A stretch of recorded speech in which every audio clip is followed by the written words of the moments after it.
بسم اللہ الرحمن الرحیم۔ السلام علیکم عزیز دوستو، امید کرتا ہوں آپ سب خیریت سے ہوں گے۔ حضرت شبلی رحمت اللہ علیہ ایک بزرگ گزرے ہیں۔ ان کے بڑے عجیب و غریب احوال تھے۔ نہاوند کے علاقے کے گورنر تھے۔ ایک دفعہ بادشاہ نے اپنے گورنروں کو دربار میں بلایا اور سب کو کسی خوشی کی وجہ سے خلت پیش کی اور کہا کل سب لوگ یہ پہن کر آئیں تاکہ میری محفل میں بیٹھ کر گفتگو کر سکیں۔ سب لوگ خلت پہن کر پہنچے۔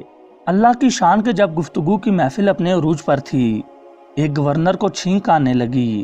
وہ جتنا اسے روکتا، چھینک اور زیادہ زور سے آنے لگتی۔ آخرکار اسے 3-4 مرتبہ گٹھی چھینکیں آ گئی۔ لوگ اس کی طرف متوجہ ہو گئے، حالانکہ یہ چیز انسان کے بس سے باہر ہے، تاہم محفل میں ذرا بری محسوس ہوتی ہے۔ لوگوں نے اس کی طرف دیکھا، پھر فوراً بادشاہ کی طرف متوجہ ہوئے۔ جب بادشاہ کی نظر اس پر پڑی تو اس گورنر کی ناک سے کچھ پانی نکل آیا۔ اس کو صاف کرنے کے لیے اس کے پاس رومال نہیں تھا، اس لیے گورنر نے پوشاک کے کونے سے اس کو صاف کر لیا۔ بادشاہ نے اسے ایسا کرتے دیکھ لیا، اس کی آنکھوں میں خون اتر آیا۔ گرج کر بولا، میری دی ہوئی پوشاک سے ناک صاف کرتے ہو، پوشاک کی قدر نہیں کی، اس کی پوشاک اتار لی جائے اور اسے دربار سے نکال دیا جائے۔ چنانچہ ایسا ہی کیا گیا۔ اب محفل کا رخ بدل گیا۔ سب لوگ پریشان ہو گئے کہ ایک گورنر کے ساتھ یہ معاملہ پیش آیا، معمولی بات نہیں تھی۔ بادشاہ نے محفل برخاست کر دی۔ دربان آیا اور کہا کہ نہاوند کے علاقے کا گورنر شرف باریابی چاہتا ہے۔ بادشاہ نے کہا اسے پیش کرو۔ گورنر نے آتے ہی پوچھا، بادشاہ سلامت، میں یہ معلوم کرنا چاہتا ہوں کہ کیا گورنر صاحب کو چھینک اپنے اختیار سے آئی تھی؟ بادشاہ نے کہا، کیا تم مجھ سے باز پرس کرے گا؟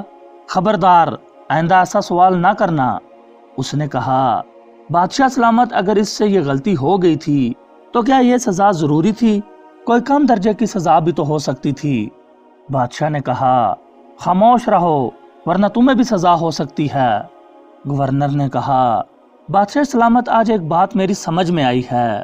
آپ نے ایک شخص کو پوشاک پیش کی اور وہ اس کی قدر نہ کر سکا تو آپ نے اسے بڑے دربار سے دھتکار دیا اور اس کو ذلیل و رسوا کر دیا۔ اللہ تعالیٰ نے ہمیں انسانیت کی پوشاک پہنا کر دنیا میں بھیجا ہے۔ اگر ہم اس پوشاک کی قدر نہ کر سکے تو روز محشر میں وہ بھی ہمیں اپنے دربار سے دھتکار دے گا۔ گورنر نے یہ کہا اور پوشاک اتار کر بادشاہ کے سامنے رکھ دی، پھر باہر نکل آیا اور حضرت جنید بغدادی رحمت اللہ علیہ کی خدمت میں پہنچا۔ یہ شخص وقت کا بہت بڑا بزرگ بنا۔ یہ حضرت شبلی رحمت اللہ علیہ تھے۔ ان کی قربانی بہت بڑی تھی۔ گورنری کو لات مار کر محبت الہی کے راستے کو اپنایا تھا، اس لیے ان کے حوال بھی عجیب تھے۔ ان پر اللہ تعالیٰ کی محبت کی ایسی کیفیت ہوتی تھی جو عام لوگوں کو نصیب نہیں ہوتی۔ دوستوں، امید کرتا ہوں یہ ویڈیو آپ کو پسند آئی ہوگی۔ ویڈیو پسند آنے کی صورت میں ویڈیو کو لائک اور شیئر ضرور کر دیا کریں۔ مزید اچھی ویڈیوز دیکھنے کے لیے ہمارے چینل کو سبسکرائب کریں اور گھنٹی کا بٹن لازمی دبائیں۔ اگلی ویڈیو تک کے لیے مجھے دیجیے اجازت۔